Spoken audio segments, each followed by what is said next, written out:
जैसे जिसने छापी, कितना हमारे लिए भला करा है उन्होंने, कि हमारे कुछ राह पर चलने का रास्ता बता दिया कि हमें कैसे चलना है। जो महापुरुष होते हैं विचारशील होते हैं ना, और बंधनों से मुक्त होते हैं। तो कहते हैं लोभ मोह मद मत्सर आदि रहत सदा परमार्थवादी। जो हमारे शहनशाह हैं, हमारे महापुरुष हैं, हमारे गुरु गुरु हैं, वो खुद भी लोभ नहीं होता उनका, उनसे रहित होते हैं। लोभ मोह यानी ममता, अहंकार, ये उनके अंदर नहीं होता। ना लोभ होता है, ना मोह होता है, यानी किसी तरह का भी विकार, जो ममता है, अहंकार है, वो नहीं होता। हमेशा परमार्थ में लगे रहते हैं और परमार्थ में उनका जीवन लगा रहता है। ऐसे अपने वो सेवकों को भी राग द्वेष से हटाते हैं, लोभ से, मोह से, ममता से, अहंकार से हटा देते हैं, उनको उनसे दूर कर देते हैं। जब वो ऐसा करते हैं तो हमारे कई कष्ट, अभी भी लाइन आई थी, कई कष्ट हमारे कट जाते हैं। इसलिए उनसे छुटकारा पाने के लिए महापुरुषों की शरण में हम जाते हैं तो प्रेमियों। और तो वहां पर जब कोई भी कष्ट होते हैं, महापुरुषों के ऊपर भी कोई कष्ट आ जाए, कोई संकट आ जाते हैं ना, वो सत्य से अपना रास्ता हटाते हैं, सत्य पर चले रहते हैं हमेशा। सत्य व्रतधारी, अखंड व्रत होता है उनका, सत्य का अखंड व्रत होता है, वो उनसे कभी भी नहीं हटते। ऐसे ही अगर हम उस राह पर चले और जैसे वो कृपा कर रहे हैं, जैसे बात आई, एक औरत एक समुद्र के किनारे टहल रही थी प्रेमियों। तो उसको ना, जैसे समुद्र का झोंक लहर आई ना, उसमें एक पत्थर किनारे पर आ गया जहां वो औरत टहल रही थी। एक पत्थर आया तो उस औरत ने उस पत्थर को देखा। वो पत्थर क्या था? एक बेशकीमती हीरा था। हीरा था। तो उस औरत ने वो हीरा उठा करके अपने पर्स में डाल दिया। पर हीरा लिया, उसको पता है हीरा है, लेकिन उसने उठाने के बाद उसके मन में ये नहीं आया कि ये हीरा है। बड़ी खुश हो गई है, ये उसके चेहरे पर ये नहीं आया कि ये हीरा है, बहुत खुश हो गई है, नहीं। स्वभाव वैसे ही साधारण से हीरा उठाया और अपने पर्स में डाल लिया। और थोड़ी दूर से एक बूढ़ा व्यक्ति आया और आकर के उसको देख रहा था। वो तो उसको आकर के कहता है कि मैं 4 दिन से भूखा हूं, मुझे कुछ खाने को चाहिए। जब वो अपने पर्स में हाथ मारने लगी, देखने लगी कुछ, तो बूढ़ा व्यक्ति जो था ना, वो उसकी तरफ देखने लगा, उसके पर्स की तरफ देखने लगा। तो औरत जो थी उस बात को, उस कहानी को समझ गई। क्या? उसको ये समझ आ गई कि ये जो बूढ़ा व्यक्ति है ना, ये इस हीरे की मांग कर रहा है, हीरा मांग रहा है।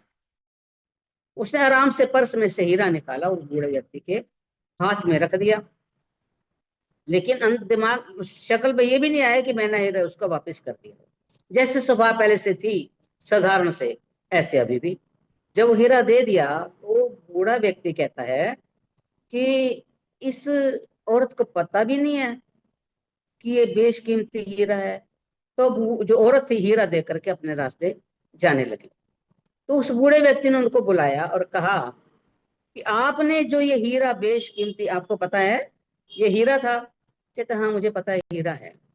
आपने मुझे बड़ी आसानी से दे दिया, तो आपके दिमाग में अंदर, आपके अंदर कोई लालच या कुछ वो नहीं आया?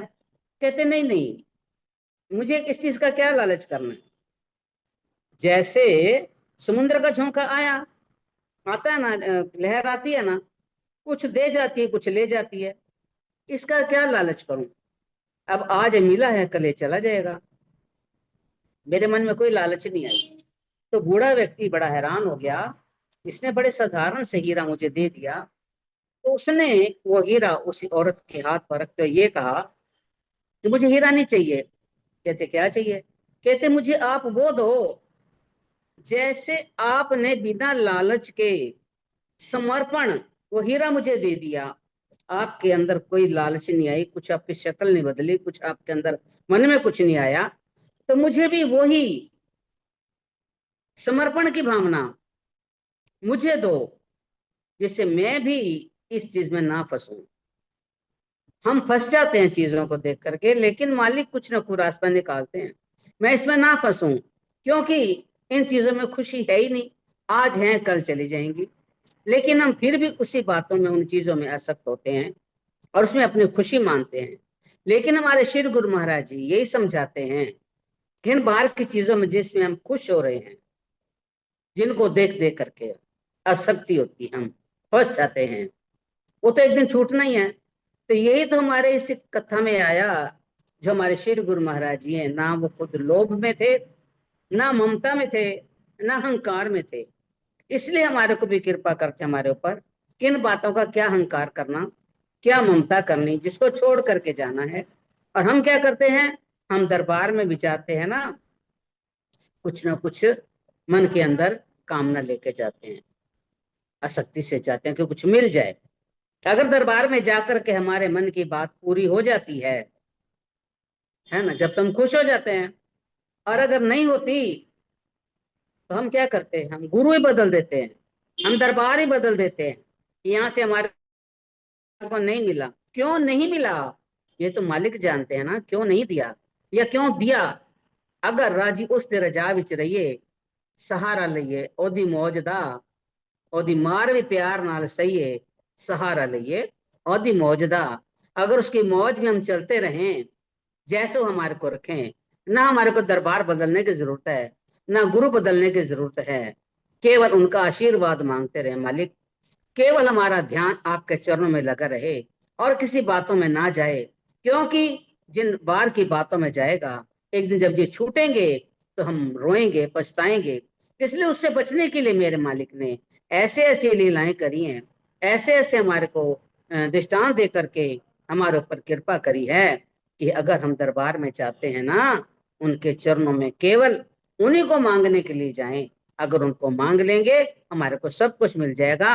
ना अहंकार से जाएं, अहंकार से ना जाएं, हमेशा निर्माण नीवा होकर के।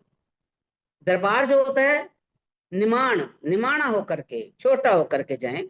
अकड़ के जाएंगे तो कुछ नहीं पा सकते हैं।